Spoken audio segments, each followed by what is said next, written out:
Okay, today what I want to do is just do a quick video where we do a bit more of a deep dive on the Vortex Ghost, which is my long distance hook, sort of classic hook boomerang that I'm making. How to get the best out of it and how to do some basic tuning with your Vortex Ghost to kind of fine tune it into how you throw and the conditions of the day. Okay, so what I'm going to be talking about really is two concepts, which are dihedral and angle of attack, or AOA. These are both to do with wing profile. When you've got a long distance boomerang, a hook shaped boomerang, this is a very, very successful shape, developed in the 70s by people like Al Gerhards. And when people were trying to produce a boomerang that would give a longer flight, an extra distance, the hook really dominated the long distance end of the sport for a long time because it's a brilliant design, brilliant concept. Part of the way it works and what makes it different from more traditional boomerang shapes is that there's not an awful amount of inherent lift in the profiling or the shape of a long distance hook. The reason for that is what we want the energy that we've put into the throw to result in distance, and we don't really want it to be translated into altitude and height, okay, because that's losing us distance. We want the things to go out and go a long way out rather than putting in all that energy into climbing.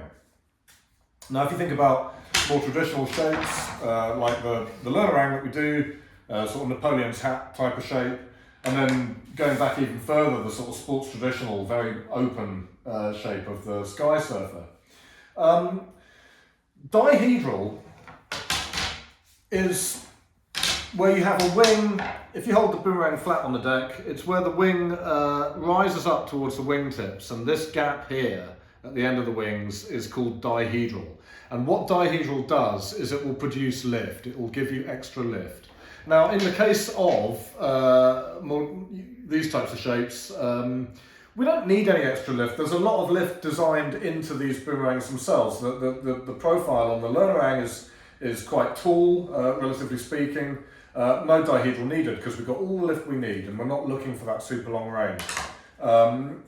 Same with the sky surfer, very broad chord or width of the wing, which gives us lots of wing loading, and all this thing wants to do is fly, really. It's a climber. And so again, no need for dihedral. But not so with your long distance hooks. They've got very little inherent lift in the profiling, so they need to get that lift from somewhere. It's done by adding dihedral. And what I do, because this is part of the reason why we make these as what's called a double laminate, where it's actually two very thin laminated sections glued back to back.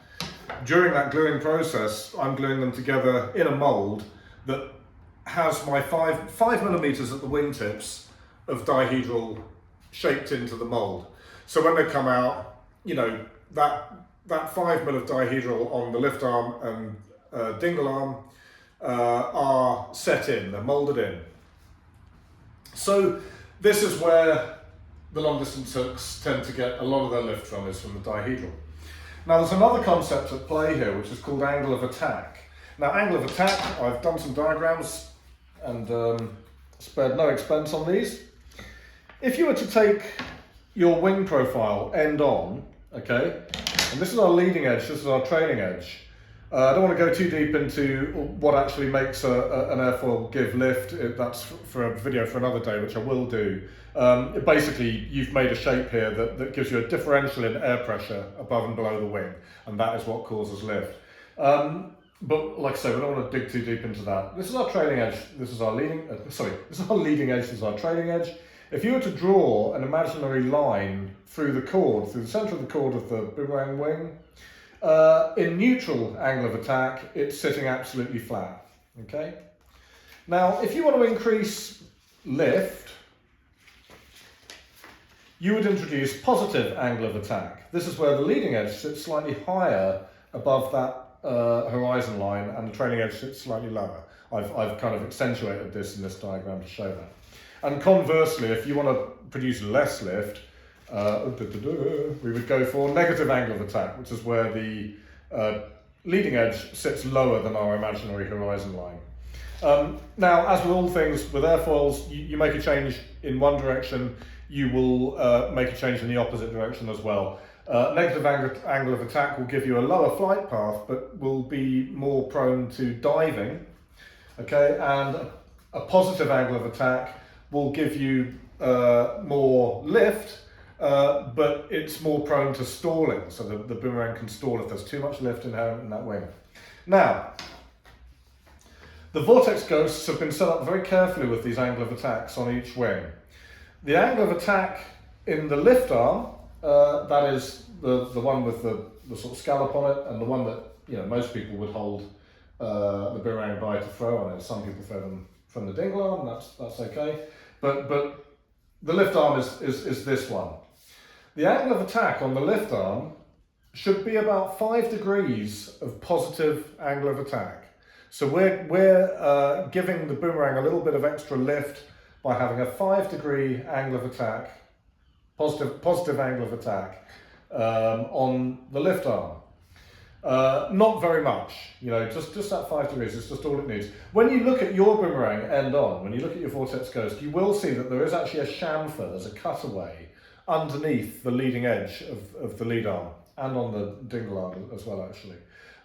We're ignoring that for the purposes of establishing angle of attack. If that cutaway wasn't there, you're still imagining a horizontal line through the boomerang profile.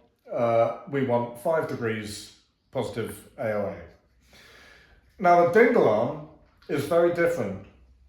The dingle arm, that wants to be set up with neutral angle of attack, and this is really important. So, that's how these things are set up, that's how they want to be. Obviously, it's a wooden boomerang, all materials, doesn't matter what you're making from, but with wood, it's made of a laminate of different types of wood. It's a back-to-back laminate. Depending on the conditions of the day, heat, temperature, humidity, that sort of thing. These moulded in effects of dihedral and AOA can change slightly, they can alter. And sometimes we need to just fine-tune our boomerangs to get the best out of them. Long distance hooks are one of the more finicky shapes in terms of needing to be set up just right to give you optimum results. But actually, it's really, really easy to do. And the thing to do is not be afraid of your boomerang, fiddle with it and learn these concepts. Because again, you might come to a day where you just want to throw your learnerang around. If you haven't got a lot of wind, if it's almost dead calm day and you're throwing it and you're like, I could do with a bit more lift. Rather than just trying to throw the thing harder or higher or whatever like that, what you could do is you could say, right, I'll add a bit of positive dihedral into my lift arm, just for today, just to get the height I need on the day of the conditions. So the more that you fiddle with these things, the more you're understanding how a boomerang works and the more fun you'll get out of them. So anyway, here are the two typical, here's a typical flight path and 2 flight paths that can happen where you might need to do a bit of trimming.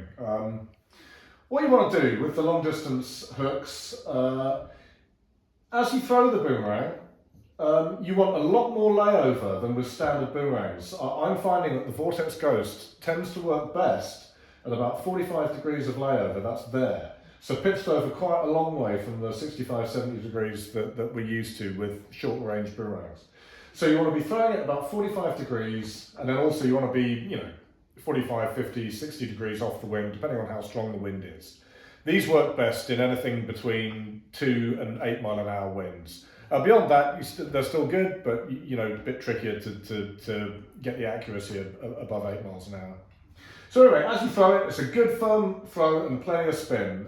It's a long distance boomerang, so it's going a long way out. It needs a lot of energy to make a full return, so a good throw is required.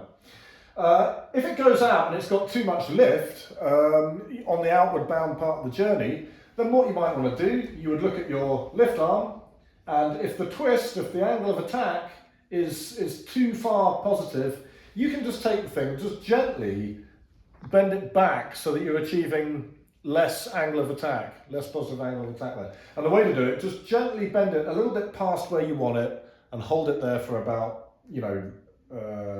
30 seconds or so.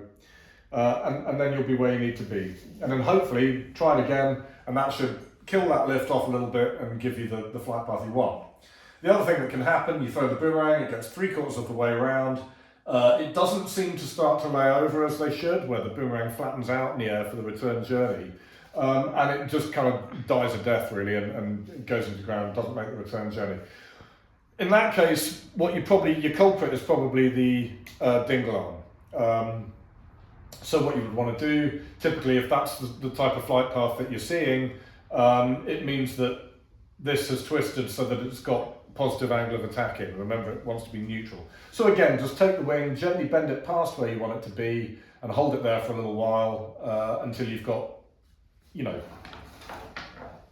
flat angle of attack on the dingle arm. Try it again and see where you get to.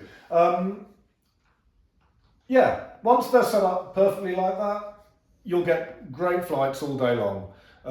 They really do. They go out. One of the really nice things with the long distance hooks is the sort of circularity, if that's a word, of the flight path. They just sit at the same altitude. They give you a lovely big sweeping circle of the flight. And they're great fun. But that's the thing. Don't be afraid to do a little bit of fiddling with your boomerang and all of that sort of stuff. It all just, adds to your experience of boomeranging and understanding what it is that makes them fly their best. Okay, thanks for watching. Cheers.